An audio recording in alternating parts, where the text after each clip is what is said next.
Oh, great. Thank you so much for having me. It's really exciting to have this whole workshop, trying to grasp some of these complex issues. And I'm afraid, I guess I will also not give many more answers, but come up with more challenging. But I think it's great to see that we're actually, many of us are on the same page in terms of why we need to look into planning and link it up with certain social ecological question. And so we are in this paper trying to make the case for economic democracy within ecological limits.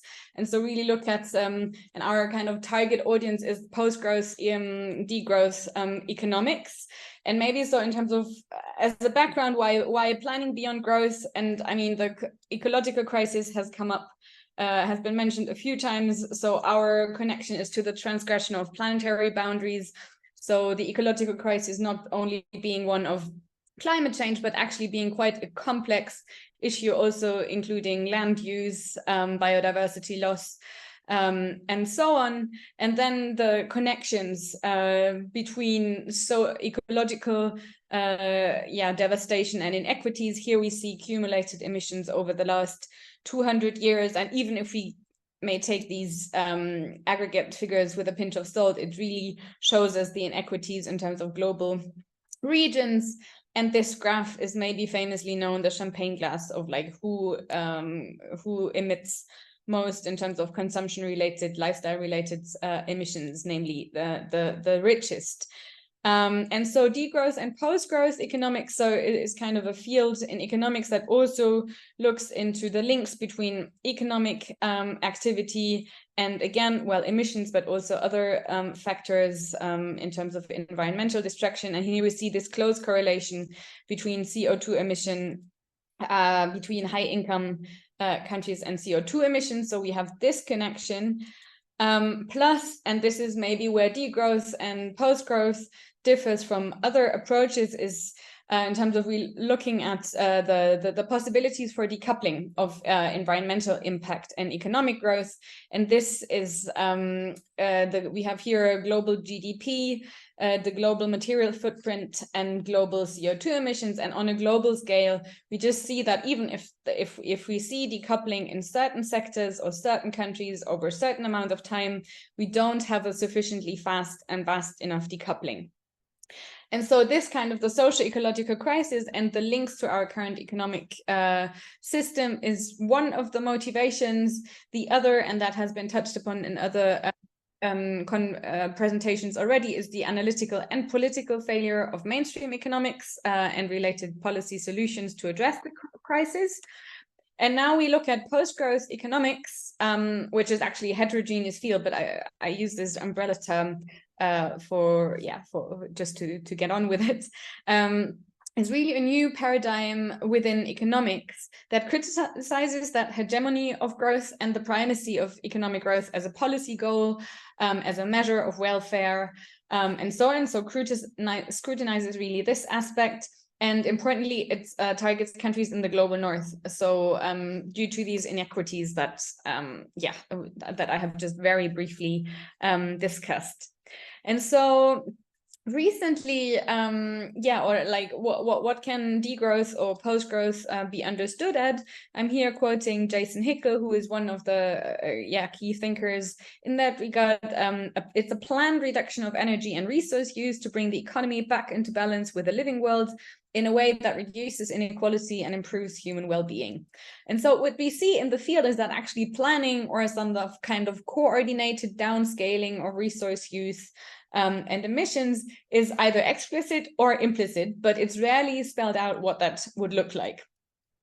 And so with my co-authors, we approach these issues like by asking 3 research questions. First, why is there such a lack of the planning debate in post-growth economics?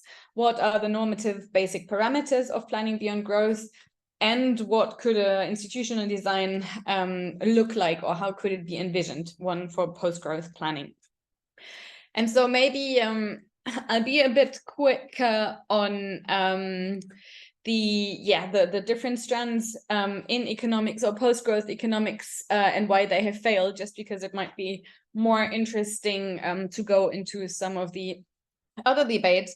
But briefly, we divide or we look at 3 different strands within the field of post-growth economics: steady state economics, the new economics of prosperity, and then anthropological critiques of economic growth, which all kind of share that criticism of growth, but have different theoretical and methodological underpinnings, which then have different political implications. And so steady state economics has been advanced by Herman Daly, making the case that economic growth has actually been uneconomic and creating more negative impacts than actually benefits that we receive from production. And so there are 3 macro goals that are sustainable scale, a just distribution, and efficient allocation. And so the idea is to set a maximum size of the economy, which is conceptualized in terms of throughput, resource throughput, and population, decide on that constant level, and then redistribute income and wealth, and then let the market function in terms of the allocation of the goods within those limits. And so, although there is some criticism of neoclassical economics, ultimately we see that there is no full departure from these theoretical underpinnings, and it remains that that approach within the boundaries of the system, and also considers private property, the free market, as impeccable institutions, and there is kind of a hostility towards welfare bureaucracies and centralized control. And even if we are not like arguing for centralized control or welfare bureaucracies, it's just like where we see that that approach kind of hinders engaging with planning, and also underestimates or disregards the role of capitalist institutions and the necessity for expansion. The second strand would be the new economics of prosperity, which focuses on the possibilities of macroeconomic stability in view of constant growth rates, constant or declining growth rates. And yeah, this is mostly a post-Keynesian ecological inspired modeling. And it's interesting because what we see with these models is that actually, yeah, these post-growth trajectories are possible. But what we do also see that they kind of remain again within the analysis of the current system in terms of changing monetary and credit dynamics, changing managed aggregate demand, but in terms of really discovering a very different and alternative system, they are less conducive, just because they assume that these parameters will be valid in the future, which I refer here to Hart and O'Neill, who do a review of different macroeconomic models. And so that really the alternative modes of economic macro coordination are not really looked at in the first place. And again, there is less engagement with the social relations that underpin capitalist expansionary dynamics. And then the third school is more is of a different kind.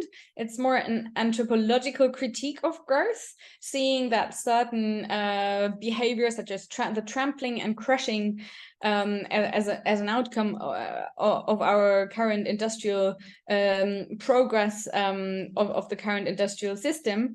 And so it's really development and related the idea of growth is seen as a Western belief. And economic growth is therefore also seen as kind of detrimental, well, because of there are these environmental dimensions, but also because markets substitute impersonal relationships, and here's the camera in the way, mediated by goods and services for the personal relationships of reciprocity and the like. And so there is then a promotion in terms of the political implications of voluntary sobriety and the strengthening of community links. And again, although we are not arguing against the importance of creating community links, this kind of focus on localism, we consider there are certain limits to it in terms of the overall challenges that require macroeconomic coordination, plus also the risk of an abrupt disruption of the interdependencies and productivity of labor provisioning and so on through through such an approach. And so this is why we argue that, yeah, degrowth must draw on different schools of thought, different methodologies, but really, and therefore explore more of the literature that has already, that exists on planning. There is a renewed interest in these planning, but also in terms of concrete examples. And here we're now moving into what can be analytical frameworks that could be conducive for degrowth and post-growth economics as an analytical tool. And here maybe some of you may have seen or are familiar with Kate Raworth's donut, taken from Donut Economics, where she conceptualizes ecological limits, the outer sphere, with the social foundation, so social, the provisioning of social goods important for need satisfaction, and conceptualizes that the safe and just space as what lies in between. This is the donut. And what we argue is that actually what is missing in this work is actually the filling of the donut. So which institutions, political, economic, social, can actually manage this mediation between these two spheres. So the plan of the donut is to be done. And people who have worked on provisioning systems kind of conceptualize this in a bit more detail, and we follow them in looking at provisioning systems as exactly these nodes that connect planetary processes and natural resources with need satisfiers and human need satisfaction. So we then move to 5 targets where we think that contribute to the filling of the donut. And it would actually be really interesting to hear your thoughts on whether you think our proposal attains to the expectations, namely that post-growth, certain targets of post-growth can be achieved or being helped achieved through certain planning institutions. And the first would be the setting and effectuating of limits and priorities, ecological limits and social priorities.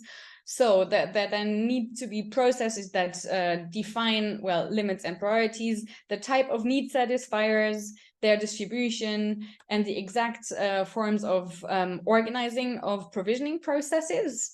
So that's big target number 1. There's also a planning process, or processes must be designed to ensure democratic participation and integrate diverse positions through participation of multiple groups that are concerned, different sectors, different types of organization. And we've got this huge challenge of different political and geographical scales. And also with degrowth, with that ambition of eradicating and reducing inequality and injustices, there needs to be also in the planning institutions need to take into account dimensions of race, gender, class to actually live up to that aim. A third ambition is to organize and share meaningful and necessary work more fairly in society. And here we have had debates around working time reduction and the reevaluation of work, but it's just the question. I think what is missing is to really to have a process of an estimation of how much work would be required for certain types of need satisfaction in different sectors, which are meaningful work. And how can that be matched with the capabilities of a population, as well as the relative appetence of individuals. And another challenge from a more feminist perspective is really to account not only for work, for commodified and waged work, but also for the huge parts of uncommodified work of households and communities that also need to be shared more fairly. Target number 4 would be the mastering of the purposeful development of productive forces. So to really design and plan technical models, types of organization and ownership structures, so that they are conducive to the prioritization of sustainability, and usefulness of products rather than profits. We find here really interesting the work of Andrea Vetter, who promotes in terms of technology, the pattern matrix of convivial technology for an alternative assessment of what technologies are meant to do. And so there's work to be done here and inspiration there already. And so the fifth goal we see as to deal with the social and macro financial disruptions that are very likely to occur in the process of a degrowth or post-growth transition, just because the speed and scale of such a transformation would be so vast, and we don't really have a precedent for that. So we do appreciate that there are risks involved in terms of involuntary unemployment in certain sectors when we seek to phase out whole industries, or asset stranding. When we say certain resources and commodities need to stay in the ground and cannot be exploited anymore. And so here we also would think that a purposefully designed planning process could help achieve or at least better deal with such disruptions. And so just in line with the donut, this is kind of the different elements that we see as the filling of the donut. And so to conclude, and maybe this is one interesting part, and we really want to we develop this kind of bridging framework or visioning framework to really, not as an ideal model, but as kind of as an inspiration, because I mean what I see, and this is also part of the challenge, either we speak really abstractly, theoretically, in terms of principles, and I probably haven't done much else, or it becomes very technical and very we go into the nitty-gritty. But and I think we need all of this. But what we would aim, and especially for our research community, to have like kind of a bridging framework that can be taken as a framework for discussion, that can also be an inspiration for policymakers, other researchers, to identify where critical frontiers of research and practice are. And so we just flesh out, and I will go to the next and last slide will be that depiction. We kind of provide this vision of a multi-scalar stack of different institutions and relations, different levels of planning according to the subsidiarity principle, which allows kind of a top-down, bottom-up iteration with multiple inputs, their aggregation, and the development of a plan. And here is the big picture. And I mean, all of you will have probably so many thoughts on this. So I think I've got like there's 3 minutes left, and I think that is the last slide. So maybe we can spend these 3 minutes on that picture. And so what we see is that, so we start in the bottom right corner, where we have different institutions, entities that give their input into a certain decision. Let's say we could take the transport design of a transport provisioning as one example. Relevant actors give their inputs into this process, and so of course then we have the big challenge, and we have now one idea is really to focus on these challenges of like elaboration of a plan, the execution of a plan, and to have that iteration and experimentation. And so in terms of the elaboration, we would have pluralistic inputs. So the challenge already being who and how will be decided, who will have parts, but obviously there are certain bodies that would necessarily have to say. We here think of scientific inputs in terms of resource use, emissions, in line with planetary boundaries, but also public agencies or social movements. Then there is this challenge of the elaboration, and here we use the phrase of aggregation through deliberation, because we think that this deliberation and participation is key to actually provide the legitimacy for any such planning process. And then, yeah, here is the elaborative part. And a second part would be then that of executing the decisions that have, or the proposals that have come out of the elaboration in the first stage. And that execution would then include, okay, which institutions would be responsible for that, but also then the choice of adequate tools. And when we think now of public institutions, that could be investment, public orders, it could be credit policies, it could be budget programming. So there could be many different instruments that could then actually be used to carry out decisions that have previously deliberated.